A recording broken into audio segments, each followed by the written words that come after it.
নমস্কার আমার প্রিয় সুধী দর্শকবৃন্দ, আশা করি সকলে খুব ভালো আছেন, ভেতর থেকে সুস্থ আছেন। আমি রঞ্জন আধ্যাত্মিক যাত্রা চ্যানেলের পক্ষ থেকে আপনাদের সকলকে জানাই আমার আন্তরিক ভালোবাসা ও শুভকামনা। আজ আমি আলোচনা করব বুদ্ধ পূর্ণিমা 2024 নিয়ে। খুবই গুরুত্বপূর্ণ বুদ্ধ পূর্ণিমা, তো সকলে খুব মন দিয়ে শুনতে থাকবেন। তার আগে বলে রাখি, আমার চ্যানেলে যারা নতুন নতুন ভিজিট করছেন, চ্যানেলটিকে অতি অবশ্যই সাবস্ক্রাইব করে পাশে থাকবেন, কেননা আমি আধ্যাত্মিক ও পার্থিব সকল ধরনের ভিডিও নিত্য নতুন আপলোড এবং আলোচনা করে থাকি। তো চলুন এবারে মূল আলোচনায় আসি। হিন্দু ধর্মে পূর্ণিমা তিথির বিশেষ মাহাত্ম্য রয়েছে। এই তিথি বুদ্ধ পূর্ণিমা নামে পরিচিত। এই তিথিতে জন্মগ্রহণ করেছিলেন গৌতম বুদ্ধ। এ কারণে এই দিনটিকে বুদ্ধ জয়ন্তী বলা হয়ে থাকে। হিন্দু ও বৌদ্ধ ধর্মাবলম্বীদের কাছে বুদ্ধ পূর্ণিমার বিশেষ মাহাত্ম্য রয়েছে। এই দিনটি জ্ঞান প্রাপ্তির দিন হিসেবে চিহ্নিত। এই তিথিতেই জন্মগ্রহণ করেন বিষ্ণুর নবম অবতার গৌতম বুদ্ধ। এবছর বুদ্ধ পূর্ণিমার তারিখ নিয়ে বিভ্রান্তি তৈরি হয়েছে। কবে সঠিক তারিখ, তো বিভ্রান্তি কাটিয়ে দেবো, শুনতে থাকুন। বুদ্ধ পূর্ণিমা তিথি শুরু হচ্ছে 22শে মে বুধবার সন্ধে 6টা 48 মিনিটে এবং বুদ্ধ পূর্ণিমা তিথি শেষ হচ্ছে 23শে মে বৃহস্পতিবার সন্ধে 7টা 23 মিনিটে। বুদ্ধ পূর্ণিমার ব্রত, দান, পুণ্য ও চন্দ্র অর্ঘ্য ইত্যাদির সময় হচ্ছে 22শে মে 2024। স্নান, দান, পূজার্চনার সময় হচ্ছে উদয়া তিথি অনুযায়ী 23শে মে 2024। বুদ্ধ পূর্ণিমার শুভ সময়: স্নান দানের সময় সকাল 4টে 4 মিনিট থেকে সকাল 5টা 26 মিনিটের মধ্যে। পুজো করার সময় হচ্ছে সকাল 10টা 35 মিনিট থেকে দুপুর 12টা 18 মিনিটের মধ্যে। চন্দ্রোদয় হবে রাত 7টা 12 মিনিটে।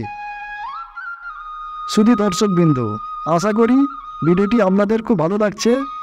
এবারে কেন পালিত হয় বুদ্ধ পূর্ণিমা তা নিয়ে আলোচনা করব, মন দিয়ে শুনতে থাকুন। পুরাণ অনুযায়ী বৈশাখ পূর্ণিমায় গৌতম বুদ্ধ জন্মগ্রহণ করেন। আবার এই তিথিতেই বুদ্ধত্ব জ্ঞান লাভ করেন তিনি। গৃহত্যাগের পর রাজকুমার সিদ্ধার্থ সত্যের সন্ধানে 7 বছর পর্যন্ত বনে ঘুরতে থাকেন, কঠোর তপস্যা করেন। অবশেষে বৈশাখ পূর্ণিমার দিনে বুদ্ধগয়ায় বোধিবৃক্ষের নিচে বুদ্ধত্ব জ্ঞান লাভ করেন। কথিত আছে যে জ্ঞান লাভের পর বুদ্ধ পায়েস খেয়ে নিজের ব্রতভঙ্গ করেন। তাই বুদ্ধ পূর্ণিমায় পায়েস রান্না করা হয়। বুদ্ধকে পায়েসের প্রসাদ নিবেদন করা হয়। শুধু তাই নয়, বুদ্ধ পূর্ণিমায় কুশীনগরে বুদ্ধের মহাপরিনির্বাণ হয়। বুদ্ধ পূর্ণিমায় চন্দ্রকে কিভাবে অর্ঘ্য প্রদান করবেন জেনে নিন। হিন্দু ধর্ম অনুযায়ী বুদ্ধ পূর্ণিমার দিনে পবিত্র নদীতে স্নান করে বাড়িতে সত্যনারায়ণের পুজো করা উচিত।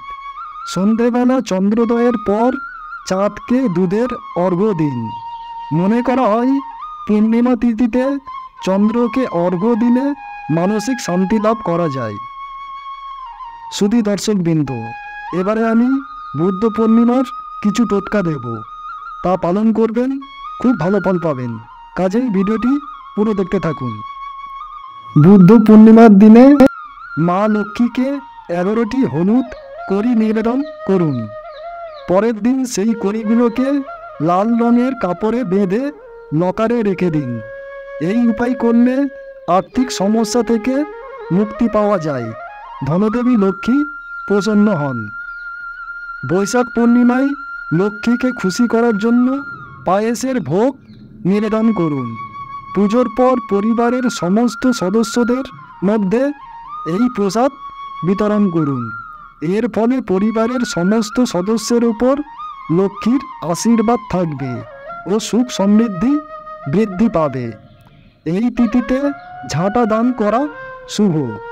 এই উপায়ে লক্ষ্মী প্রসন্ন হবেন। পাশাপাশি ব্যক্তিকে কখনো আর্থিক সমস্যার মুখোমুখি হতে হয় না। পরিশ্রমের পরও সাফল্য লাভ করতে না পারলে এই পূর্ণিমায় কালো তিল দান করুন। এর ফলে কোনো সমস্যার মুখোমুখি হবেন না। এছাড়াও কাঙ্ক্ষিত ফলাফল লাভ করতে পারবেন।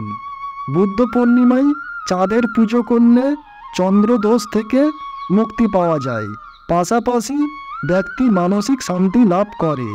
কাজে কোনো বাধা এলে তাও দূর হবে।